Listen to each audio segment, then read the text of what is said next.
6 кісі мына 6 нәрсе себепті тозаққа кіреді. Сахаба Абу Хурайрадан Алла елшісінің, оған Алланың салауаты мен сәлемі болсын, мынадай бір сөзі жеткен.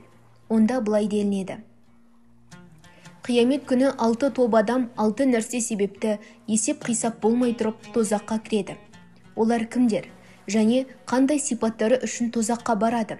Уа Расулалла деген кезде, Алла елшісі, оған Алланың салауаты мен сәлемі болсын, ол 6-ын былай сипаттап береді. Басшылар зұлымдықтары себепті, арабтар ұлтшылдығы себепті, қауым басшылары, ел ағалары тәкаппарлығы себепті, саудагерлері қиянаты себепті, ауыл жұртшылығы надандық, білімділер көре алмаушылық, іші тарлық себепті тозаққа кіреді. Яғни, патша әділ болудың орнына әділетсіздік жасап, залым болса, ол тозаққа кіреді. Кісі өз ұлтын өзгеден артық көріп, өзге ұлтты қорсанаса, ол да тозаққа жетелейтін қылық. Мысалы, араб ұлты бізден пайғамбар шықты. Құран араб тілінде біз артықпыз, қалғанын төменсіңдер десе, бұл олардың тозаққа болуларына себеп екен. Ел ағалары, зиялы қауым және бай бағландар тәкаппарланып, өздерін бір саты жоғары қойып, ал өзгелерді төмен санап, мұрындарын шүйіріп қарайтын болса, ол үшін тозаққа барады.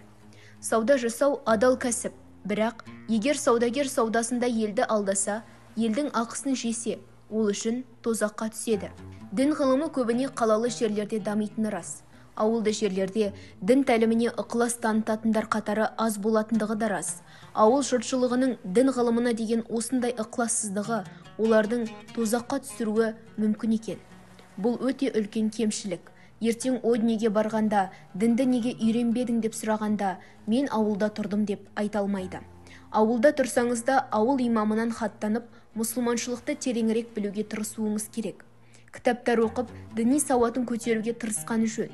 Білімділердің бір үлкен кемшілігі өзге білімділерді көре алмауларында жатыр. Бұл оларды тозаққа апаратын бірден бір себеп екен. Исламда ілімді Құдай үшін, ақыреттегі өмірі үшін үйренуді кеңес етеді. Мақсаты Құдай разылығы болған білімдар адамда көре алмаушылық пен хасад болмайды.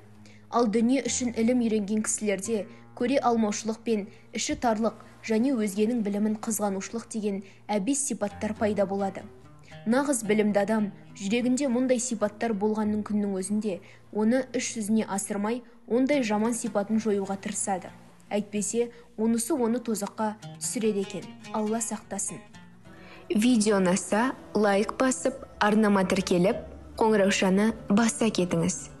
Келесі видеода кездескенше. Ассаламу алейкум ва рахматуллахи ва баракатух.